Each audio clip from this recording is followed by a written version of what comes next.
যারা মাদকের পক্ষে কথা বলবো আমরা তাদের ভিতরে যুদ্ধ ঘোষণা করবো। মাদক বর্তমানে সমাজে একটা ক্যান্সার আকার ধারণ করছে। বর্তমান প্রধানমন্ত্রী তারেক রহমান এই মাদক বিরোধী জিরো টলারেন্স ঘোষণা করছে।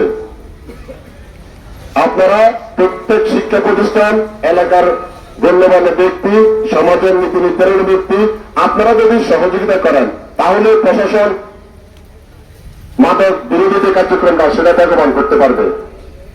এটা আমি দৃঢ়ভাবে বিশ্বাস করি। গত কয়েকদিন আগে হাজততলা বাজার আমি দুইজন মাদক ব্যবসায়ীকে ধরছি নিজ হাতে, আমার সহকারে সুরঞ্চ ছিল।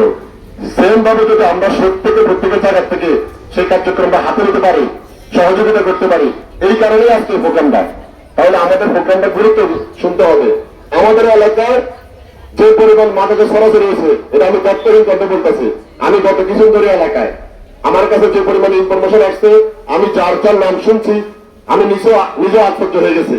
আমি থানার নেতৃবৃন্দ যারা অফিসের দায়িত্ব আছেন তাদেরকে বলতেছি, আমার কাছে অনেকগুলো ইনফরমেশন আছে, আমাদের কমিউনিটি পুলিশের কাছে অনেকগুলো ইনফরমেশন আছে।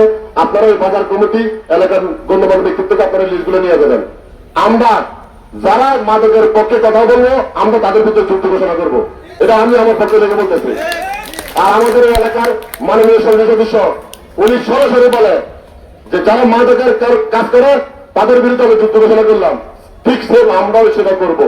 আপনারা যারাই মাদকের পক্ষে কথা বলবেন তাদের বিরুদ্ধে আমরা সচ্চা থাকবো। এবং এলাকার যারা বিভিন্ন শিক্ষা প্রতিষ্ঠান আছেন, বিশেষ করে আমাদের যে হাজততলা উচ্চ বিদ্যালয়, আমিও মাদক বিরোধী কার্যক্রম চালার পর থেকে এখন একটু ভালো আছে। আমি নিজে চোখে দেখছি, আমি একদিন স্কুলের পিছনে হাঁটতেছি, স্কুলে ক্লাস চলে, পিছনে ছেলেরা সিগারেট টানে। কত বড় দুঃসাহস!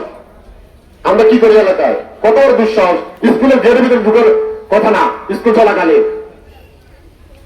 এগুলা আমরা শুরু করছি। প্রশাসনকে অসংখ্য ধন্যবাদ জানাই। আপনারা রাষ্ট্রীয়ভাবে আমাদেরকে আজকে দাওয়াত করছেন, আমরা আপনাদেরকে সার্বিক সহযোগিতা করবো ইনশাল্লাহ। সার্বিক সহযোগিতা যত ধরনের সহযোগিতা আমরা করবো। আর আপনারাও যারা সমাজের গণ্যমান্য ব্যক্তি আছেন, শিক্ষা প্রতিষ্ঠানে যারা টিচার আছেন, তারা ক্লাসে মাদক বিরোধী মাদকের যে কুফল এটার ভয়াবহতা কি আপনারা ক্লাসে আলোচনা করবেন। বিশেষ করে শিক্ষার্থীদেরকে আপনারা জানাবেন, শিক্ষার্থীদের থেকে শুরু হয়। আর এলাকা যারা আছেন আমরা অনেকের নাম জানি, অনেকের ব্যাপারে জানি। আজকের পর থেকে সাবধান হয়ে যান। আমাকে কয়েকজনে মেসেজ দিয়েছে, যেটা আমি দপ্তর বলতে চাই, তারা সময় থাকছে, অবশ্যই সময় দেওয়া হবে। যেহেতু আপনারা এলাকার সন্তান, সময়ের পরে আপনাদেরকে সাথ দেওয়া হবে না, এটা আমরা দপ্তর বলতে চাই। আপনারা সাবধান হয়ে যান, নয় এলাকা ছেড়ে দেন।